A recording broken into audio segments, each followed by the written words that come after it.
ನಮಸ್ಕಾರ ರೈತ ಬಾಂಧವರೇ, ನಾನು ಸಾಯಿನಾಥ್ ಶೇರ್ಖಾನ್ ಅಂತೇಳಿ, ಕತಿಜಾಪುರ ವಿಜಯಪುರ ಜಿಲ್ಲಾ.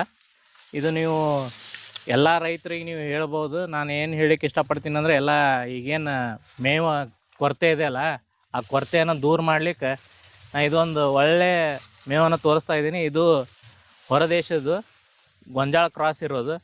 ಇದು ಬಂದುಬಿಟ್ಟು ಬಾಹುಬಲಿ ಇಂಡೋನೇಷ್ಯಾ ಸ್ಮಾರ್ಟ್ ನೇಪಿಯರ್ ಅಂತೀವಿ. ಇದು ನೀವು ನೋಡ್ಬೋದು ನನ್ನ ಹಿಂದ್ಗಡೆ. ಈ ಸಾಲ್ ಬಂದುಬಿಟ್ಟು 4 ಅಡಿ ಸಾಲ್ ಐತಿ. ಬಟ್ ಇದು ಹಚ್ಚಿ ನಾವು 4 ವರ್ಷ ಐತಿ. ಈಗ ಈ ಅಂತರ ನೋಡಿ ನೀವು ಏನೂ ಕಾಣಲ್ಲ, ಮುಚ್ಕೊಂಡು ಹೋಗ್ಯದ್ರಿ. ಇದೆಲ್ಲ ಮುಚ್ಕೊಂಡು ಹೋಗೈತಿ. ಇದು ನೋಡ್ರಿ, ಈ ಥರ ಗಡ್ಡಿ ಬೆಳೆದವು. ಆಮೇಲೆ ಇದರ ಹೈಟ್ ಬಂದುಬಿಟ್ಟು 5 ಫೀಟ್ ತನಕ ಐತಿ. ಫುಲ್ ಹೈಟ್ ಬಂದದ್ರಿ. ಹಾಂ, 5 ಫೀಟ್ ತನಕ ಇದರದ ಹೈಟನ್ನು ಬಂದದ. ಈಗ ನಾನೇ 6 ಫೀಟ್ ಅದೀನಿ, 5 ಫೀಟ್ ತನಕ ಹೈಟ್ ಬಂದೈತಿ ಇವಾಗ ಇದ್ರದ್ದು. ಇದು ನೀವು ನೋಡ್ಬೋದು, ಪೂರ್ತಿ ಇದು ಗ್ರೀನ್. ಆಮೇಲೆ ಇದು ಪೂರ್ತಿ ಮಿದು ಇರೋದ್ರಿಂದ 100ಕ್ಕಿಂತ ಜಾಸ್ತಿ ಗಡ್ಡಿ ಹೊಡಿತದ. ನಾನು ಲಾಸ್ಟ್ ಟೈಮು ಹೇಳೀನಿ, ಈಗೂ ಕೂಡ ಹೇಳ್ತೀನಿ ನಿಮಗೆ. 4 ವರ್ಷ ಐತಿ ಇದು ನೋಡ್ರಿ, ಈ ಥರ ಗಡ್ಡಿ ಹೊಡೆದಿತ್ತದ. 100ಕ್ಕಿಂತ ಜಾಸ್ತಿ ಹೊಡಿತದ್ರಿ ಒಂದು ಕಡ್ಡಿಲಿಂದ. ಹಾಂ ರೀ, ಒಂದು ಕಡ್ಡಿ ಹಚ್ಚೋದ್ರಿಂದ ಇಷ್ಟು ಹೊಡಿತದ. ಆಮೇಲೆ ಇದು ನೀವು ನೋಡ್ಬೋದು, ಗೊಂಜಾಳ ಟೈಪ್ ಇದು ಎಲೆ ಬರ್ತದೆ. ಇದ್ರದ 3 ಬಟ್ಟ ಅಗಲಷ್ಟು ಎಲೆ ಬರ್ತದೆ ರೀ. ಇದು ಅತಿ ಪೋಷಕಾಂಶ ಇರುವಂತ, ಇದು ಪ್ರೋಟೀನ್ 18% ಇರುವಂತದ್ದು ಮೇವು. ಇದು ಇಂಡೋನೇಷ್ಯಾ ಸ್ಮಾರ್ಟ್ ನೇಪಿಯರ್ ಅಂದ್ರೆ ಕಡ್ಡಿ ಕಮ್ಮಿ, ಎಲಿನೇ ಜಾಸ್ತಿ. ಎಲೆ ಜಾಸ್ತಿ ಬರ್ತದೆ.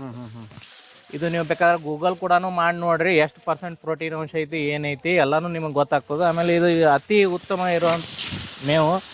ಆಮೇಲೆ ಭಾರಿ ಮಿದು ಇರ್ತೈತಿ. ಇದು ನೀವು ನೋಡ್ಬೋದು ಎಷ್ಟು ಎಳೆ ಇರ್ತದೆ ಅನ್ನೋದು. ಪೂರ್ತಿ ಮಿದು ಇರ್ತೈತಿ. ಅತಿ ಇಷ್ಟವಾಗಿ ತಿನ್ನುವಂಥ ಮೇವು ರೀ ಇದು. ಏನು ಉಳಿಸೋದಿಲ್ರಿ. ಕಡ್ಡಿನೇ ಇರಲ್ಲ, ದಮ್ಮ ಕಡ್ಡಿ ಏನು ದಮ್ ಇರಲ್ರಿ ಸರ್. ಇದು ನೋಡ್ರಿ, ಈ ಥರ ಬೆಳಿತೈತಿ. ಇದು ಆ್ಯಕ್ಚುಲಿ ಸಾಲ್ ಇಲ್ಲ ಐತಿ, ಸಾಲ್ ಇಲ್ಲ ಐತಿ, ಸಾಲ್ ಇಲ್ಲ ಐತಿ. ಇದು 4 ಅಡಿ ಸಾಲ್ ಇದು. ಆ್ಯಕ್ಚುಲಿ 4 ಅಡಿ ಸಾಲ್ ಪೂರ್ತಿ ತುಂಬ್ಕೊಂಡೈತಿ. ಈ 4 ಅಡಿ ಸಾಲ್ ಅಂದ್ರೆ ಕಡ್ಲಿಂದ ಕಡ್ಡಿಗೆ ಎಷ್ಟು ಅಂತರ ಇಡ್ಬೇಕ್ರಿ? ಕಡ್ಡಿನ ಕಡ್ಡಿ 2 ಅಡಿ ಅಂತರ ಇಡ್ಬೇಕ್ರಿ. ಅಥವಾ 1 ಅಡಿ ಇಟ್ರೆ ಅಂದ್ರೆ ಪೂರಾ ದಾಟ ಆಗ್ಬಿಡ್ತೈತಿ. ನಿಮಗೆಲ್ಲೂ ಗ್ಯಾಪ್ ಆಗಲ್ಲ, ಓಡಾಡಕ್ಕಾಗಲ್ಲ. ಇದು ಕಡ್ಡಿ ಸಿಗ್ತಾವ್ರಿ ನಿಮ್ಮ ಹತ್ರ? ಇದ್ರ ಕಡ್ಡಿ ಅವೈಲೇಬಲ್ ನಮ್ಮ ಹತ್ರ ಅದಾವ್ರಿ. ಹೆಂಗ್ ಕೊಡ್ತೀರಿ ಸರ್? 2 ರೂಪಾಯಿಗೆ ಒಂದು ಕಡ್ಡಿ ಸರ್. ಎಲ್ಲಿಗೆ ಬೇಕಂದ್ರೆ ಕಳ್ಸಿಕೊಡ್ತೀನಿ. ಆಲ್ ಓವರ್ ಕರ್ನಾಟಕ ನಾನು ಟ್ರಾನ್ಸ್ಪೋರ್ಟ್ ಮಾಡ್ತೀನಿ. ಓಕೆ. VRL ಮುಖಾಂತರ ಆಲ್ ಓವರ್ ಕರ್ನಾಟಕ ನಾವು ಟ್ರಾನ್ಸ್ಪೋರ್ಟ್ ಮಾಡ್ಲಿಕ್ತೀವಿ ರೀ ಈಗ. ಓಕೆ.